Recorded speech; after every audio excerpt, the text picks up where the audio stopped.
The Chinese decided that, I mean, we're not gonna let the Americans use Twitter to fuck us, or Facebook. We're gonna have our own Facebooks. We're gonna have our own Twitters. We're gonna have our own WhatsApp. We're gonna have Baidu. We're gonna have Alibaba, our own Instagram. We're gonna have our own WhatsApp, which is WeChat, and like it or not, at least from a security standpoint, right? Look at the Americans. They're always saying that, oh, TikTok, there's a security problem.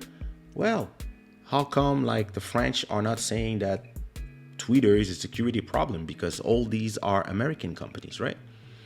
So why not African companies?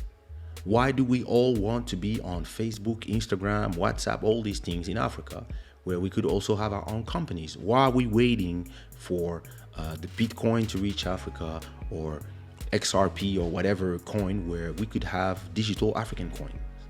Why don't we have a digital African coin that every single African have access to, internet or no internet?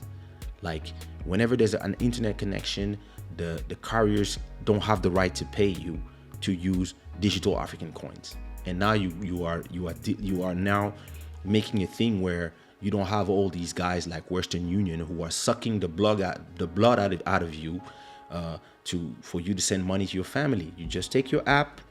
I need to send X amount of dollars. It's converted to digital African coins. It's sent in 1 minute to the thing. They're receiving their currency of their choice on their phone, and they can go and use it on the market to buy for the things that they need. And all of a sudden, it doesn't take either going to Western Union, or even worse, sending money to a bank account. So you're in Cameroon, you want to send money to Congo. Your Cameroonese bank have to call HSBC. And to call the American bank that is partnered with your Congolese bank, which is Citibank, and they send each other money, and then this money goes back to the African banks. So why? Oh, because we know, and no, you are sucking our blood. This is what's going on. And if we could arrive to this point where we can start doing things by ourselves, and I'm not talking like if there was no startups. There's a burgeoning startup scene in Africa. There's a lot of startups. Like there's a startup in Congo called Basics, and they are trying to be the next iTunes in Africa. It's done by a brother called Baya Simala. It's somebody that I know very well, and yeah, they are fighting hard to make it happen. But then the problem is the infrastructure. If there's no infrastructure, how you do it if the governments are scared of the internet? Because they've seen how the internet created the Arab Springs. This didn't end too well, and they don't want people to be able to overthrow them just using the internet. But at a point, then you have to choose between staying in power forever, which is harder and harder nowadays, and deciding that you want to be a little selfless and really push the country forward. And it's not easy because, bad habits, comme on dit, les mauvaises habitudes ont la dent dure. There's a lot of bad habits in our continent, but I believe that with time, you can make things move slowly, and because if we don't do nothing, what's gonna happen is that African music will become a Spotify thing, and Spotify will just arrive and they will say, okay, Africa is the next thing, and we're here. And they'll find a way to put the infrastructure like Facebook has been doing. Facebook and Google have been putting balloons in the sky, and these balloons are transferring satellite internet and beaming it to phones that they give to you for free. But what's in the phone? Facebook, WhatsApp, Instagram. So their content that they can control what is there, and their version of the free internet. But so when they agree with you, you're a great leader. When they disagree with you, you become a dictator. Sounds familiar, the 70s? And at a point, we have to start to take the lead and decide to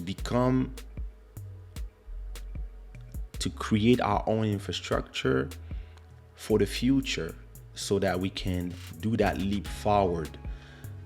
I'm not talking like if Africa didn't have scientists, startups, like there's a huge startup scene in Africa.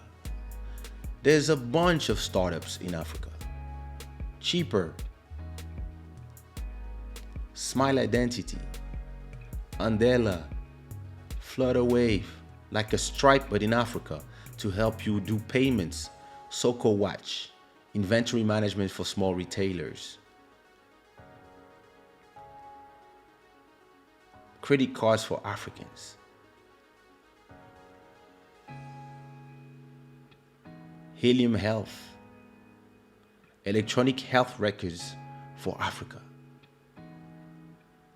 and so many more. I invested stock in one called Jumia. It's like the Amazon of Africa. I don't know if it works. I don't know if how is it going. It's been a long time that I didn't check the news about Jumia. But hey, I invested a few $100s in there. Because why not?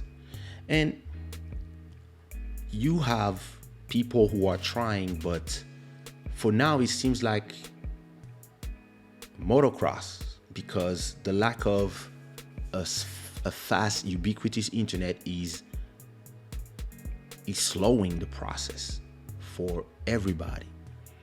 And of course, every country is different, but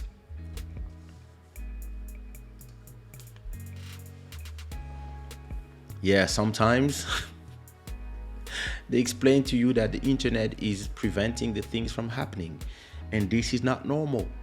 You see, those are the kind of things that at a point, all these operators, they come from in French-speaking Africa. There's orange everywhere, so they all come from France and they come here to make money. But they should have an obligation to install infrastructure that would be, or maybe the government should just have the obligation to install a national grid. And let's not get started on electricity, because I have my family has land, right? We have a 200 hectares of land in Congo, and many more in different parts of Congo. And I was telling my mom, hey, I want to build a solar farm. I want to build a solar farm and see if I can connect with the city and sell electricity. And for her farm as well, I was like, that would be great if I could even sell you electricity and everybody around, right? And my mom told me that because of the people from the company that handles electricity, it's a little kingdom, and that the way it doesn't work is good for them. They made sure that imports of solar panel is impossible in Congo. And I was like, how long are we gonna let people who are selfish prevent the development of the future? Because at a point we're gonna do like every time. Africa will just do a big leap. But we need to start doing step by step so that people become digitally literate. And listen, there's so much stuff that just I'm thinking about me. There's so much stuff that I learned just by watching YouTube videos and reading things online. I really believe that a lot of people would also benefit from that. And the more we are intelligent, the less we are dependent on other people. You know the number of people who are smart in Africa, the people who know to do things out of nothing. There's so many of them, and they just know from knowing, from system D. What if all these people had access to the information, the knowledge, and all of a sudden they could learn and start creating, and just, or sometimes just learn and be better at the business, or learn how to, I don't know, turn one crop into 10 crops. All these things that we are on the verge of being there, but, and we will be there. But when we are there, is it gonna be Jack Dorsey and Tesla and all these people? Or is it gonna be through us? And this is a real question that, I've been asking myself.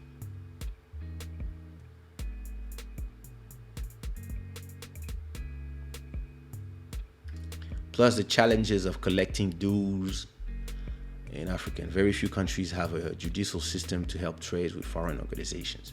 Indeed, Africa is a jungle where anyone can become rich with any type of business idea.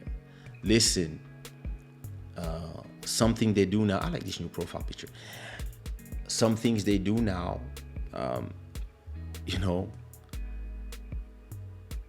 something they do now is somebody tell you that they need a material and that it costs X amount and there's X amount to do. And then you have somebody else that tell you, hey, I have this to sell. And that's exactly what the other person was looking for. So they make you pay the person who has something to sell. And then because they are all in the same group, then they all disappear and you end up just losing money. Africa is full of crooks. Trust me, listen, I do business with Africa. I was on a cobalt deal. No, it was a copper. I was on a copper deal not so long ago, and I was on another, and then I was on a gold deal. Oh, the amount of crookery, the amount of people who talk just to try to get your money is crazy. But me, the good thing is I be in the school of music. Music is full of fucking crooks. Music, there's so many crooks. People are trying to make you sing for free. People are trying to steal your masters. Listen, in music, I learned so much about the business that, when you are in the business of materials, gold, diamonds, copper, titanium, all these things that I dab here and there. This is not my main business, but I have so many contacts that connecting people and taking 5% on the transaction is a no-brainer. But sometimes I hear people talk and like they're trying to impress me with numbers, and I'm like, to impress me, you're gonna wake up early. Like, you don't impress me with money. I make my own money. My parents have money. My brothers and sisters have money. I don't get impressed by these things. Listen, I come from the school of music, and in the school of music, people are always trying to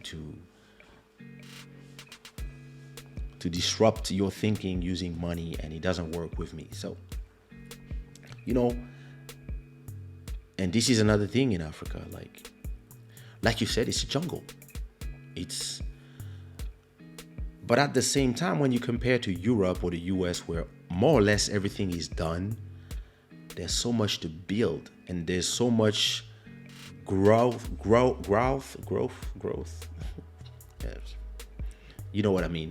There's so much possibility of growth in terms of percentage that this is places where people can become millionaires. And there are entire cities to build. In my head, that's what I'm thinking about. I'm not thinking about, I could do this. No, I'm thinking about building cities.